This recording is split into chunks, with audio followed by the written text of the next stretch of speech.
Assalamualaikum warahmatullahi wabarakatuh. Kenalkan, nama saya Vega Satria dengan NIM 4012411115 dengan mata kuliah Hukum Laut Internasional. Di sini saya akan menjelaskan terkait soal yang telah diberikan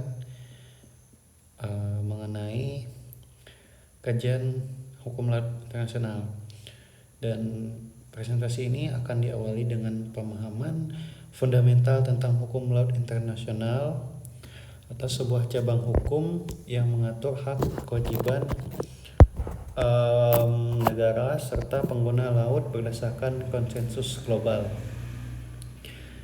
Masuk ke undang-undang utama yang menjadi dasar hukum laut internasional adalah United Nations Convention on the Law of the Sea, atau bisa kita singkat dengan UNCLOS 1982, yang sangat sering disebut dengan konstitusi lautan, dikarenakan menjadi kerangka hukum komprehensif bagi semua aktivitas di laut, termasuk juga batas wilayah laut, zona ekonomi eksklusif atau yang biasa disebut ZEE, yang dimana perlindungan di laut serta mekanisme penyelesaian sengketa internasionalnya itu sudah dirumuskan oleh UNCLOS dalam konversi PBB yang berlangsung dari 1973 hingga 1982 dan berlaku efektif sejak 1994 dengan lebih dari 160 negara pihak yang mengatur yang turut menandatangani dan meratifikasinya.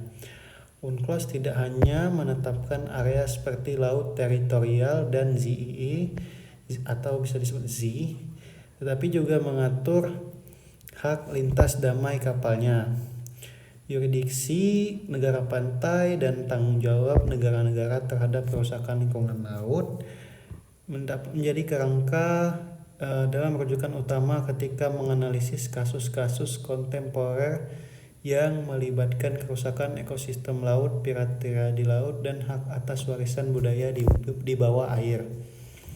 Lanjut ke kasus MV Caledonian Sky dan kerusakan terumbu karang.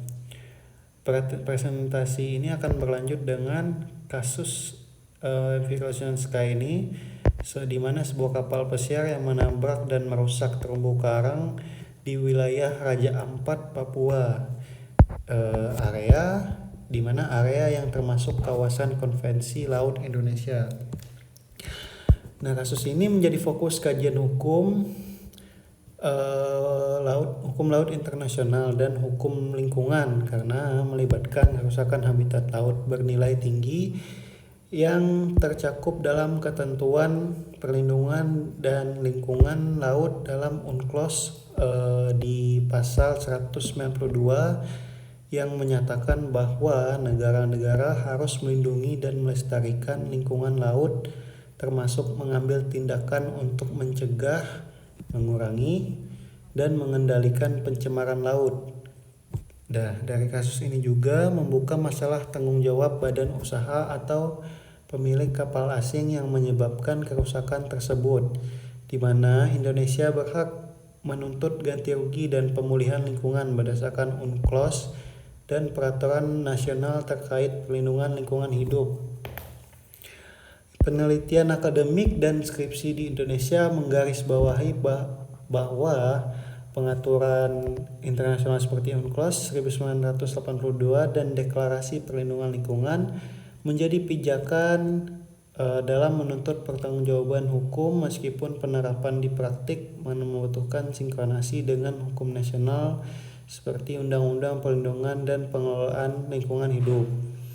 Presentasi ini juga menjelaskan pentingnya zona ekonomi eksklusif seperti yang kita sebutkan sebelumnya, atau yang bisa kita sebut Z, sebagai bagian yang tak terpisahkan dari hukum laut internasional berdasarkan UNCLOS pasal 55 sampai 75, di mana tiap negara pantai mempunyai hak berdaulat untuk mengeksploitasi, mengelola sumber daya alam dan melindungi lingkungan di Z sampai 200 mil laut dari garis pangkal. Indonesia sebagai negara kepulauan memiliki zee yang luas, dan artikel jurnal serta opini hukum nasional menyatakan bahwa penegakan hukum di zee harus mempertimbangkan kompleksitas yurisdiksi, koordinasi lembaga seperti Angkatan Laut, Bakamla, dan instansi perikanan, serta kewenangan penegakan hukum lainnya. Penegakan hukum di zee tidak semata-mata administratif, tetapi berkaitan erat dengan kepatuhan terhadap UNCLOS sebagai instrumen global yang diakui masyarakat internasional dalam implementasinya. Nah, tantangan ini juga termasuk tumpang tindih klaim batas laut dan kebutuhan harmonisasi internasional dalam penyelesaian sengketa tanpa memicu konflik bilateral atau multilateral. Selanjutnya dalam presentasi ini kita memingkai kasus Titanic, bangkai kapal legendaris yang tenggelam di Samudra Atlantik lebih dari 100 tahun yang lalu dan kini termasuk dalam kategori warisan budaya bawah air. Titanic bukan sekadar sisa kecelakaan laut, tetapi juga bagian dari warisan sejarah manusia yang diatur oleh hukum internasional Konvensi UNESCO tentang perlindungan warisan budaya bawah air 2001, menetapkan aturan bagi pelestarian objek yang berada di bawah laut selama lebih dari 1000 tahun, termasuk bangkai kapal dan artefak sejarah lainnya. Konvensi ini melengkapi UNCLOS dengan memberikan kategori legal khusus untuk melindungi situs-situs bersejarah dari eksploitasi komersial dan perusakan. Bangkai Titanic saat ini dilindungi oleh kesepakatan internasional antara negara-negara yang berkepentingan yang mengatur akses dan pemulihan artefak sesuai prinsip in situ preservation atau pelestarian di lokasi asli. Kemudian presentasi ini juga membahas isu pembajakan sebagai bagian dari kajian hukum laut internasional menurut UNCLOS pasal 101. Pembajakan didefinisikan sebagai tindakan kekerasan atau penahanan ilegal yang dilakukan atas dasar pribadi di laut lepas terhadap kapal lain atau orang di atasnya. Di perairan sekitar Somalia, pembajakan telah menjadi perhatian global sejak 1990-an dengan kapal-kapal komersial yang diserang dan diambil kendalinya untuk tebusan. Meskipun aksi ini tidak selalu terjadi di zona zee Somalia, operasi internasional seperti EU Naval Force Operation Atlanta telah mengambil tindakan langkah untuk mengatasi ancaman ini di laut lepas dengan dukungan komunitas internasional.